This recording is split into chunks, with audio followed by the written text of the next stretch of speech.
Assalamualaikum warahmatullahi wabarakatuh. Perkenalkan, nama saya Rina Marlina. Saya dari S1 Manajemen. Di sini akan melanjutkan personal branding tentang mengevaluasi masalah pengangguran, kemiskinan, dan ketimpangan. Mungkin dalam tampilan taksonomi belum ini, yang pertama ada mengingat saya menguasai data-data indikator sosial ekonomi Indonesia, mulai dari tingkat pengangguran terbuka yaitu TPT, terus tingkat kemiskinan absolut atau hingga rasio Gini sebagai ukuran ketimpangan distribusi pendapatan. Dan saya juga mengingat karakteristik demografi tenaga kerja seperti bonus demografi dan dominasi sektor informal, profil penduduk miskin, serta sebagai instrumen pelindungan sosial pemerintahan seperti program subsidi, bantuan sosial atau bansos, dan kartu prakerja. Fondasi ini membantu saya terbiasa berpikir berbasis data statistik resmi dari BPJS, dan mungkin lanjut ke memahami, di mana saya memahami bahwa pengangguran, kemiskinan, dan ketimpangan adalah tiga masalah struktural yang saling berkelindan dan berakar dari masalah produktivitas, akses pendidikan, serta ketimpangan kesempatan ekonomi antar wilayah. Saya juga memahami bagaimana dinamika pertumbuhan ekonomi, inflasi harga bahan pokok, dan disrupsi teknologi.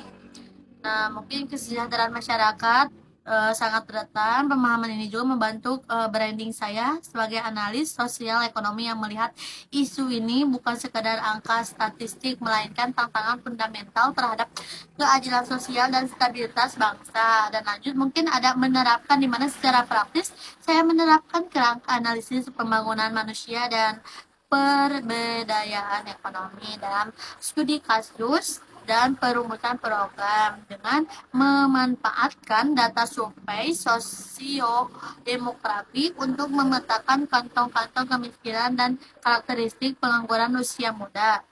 Terus menerapkan prinsip inklus ekonomi dan pembedaan UMKM untuk memperluas kesempatan kerja lokal.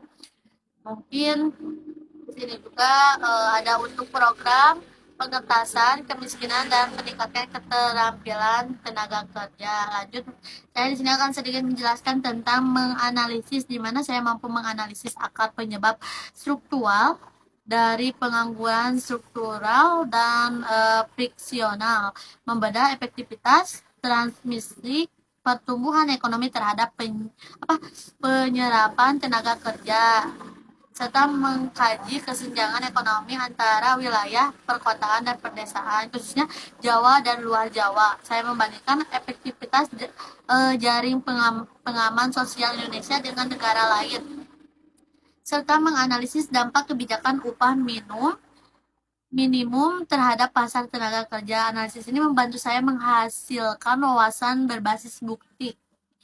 Nah, lanjut, mungkin setelah itu ada mengevaluasi. Saya mengevaluasi efektivitas kebijakan penanggulangan kemiskinan dan pengangguran dengan mengukur ketepatan secara program. Nah, penurunan angka kemiskinan ekstrim, efisiensi anggaran pelindungan sosial, dan tingkat mobilitas sosial masyarakat rentan. Saya menilai apakah strategi pembangunan ekonomi yang berjalan benar-benar inklusif, berkelanjutan secara sosial, dan mampu mempersempit jurang ketimpangan pendapatan dalam jangka panjang. Di sini ada yang terakhir, yaitu mencipta. Pada puncak ini saya memposisikan diri sebagai arsitek kebijakan pembangunan inklusif.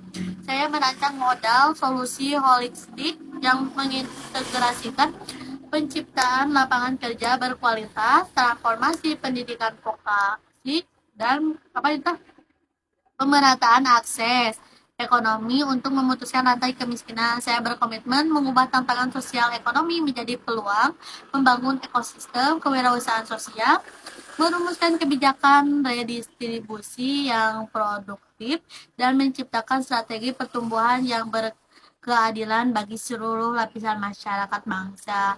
Mungkin sekian. Wassalamualaikum warahmatullahi wabarakatuh. Bye-bye.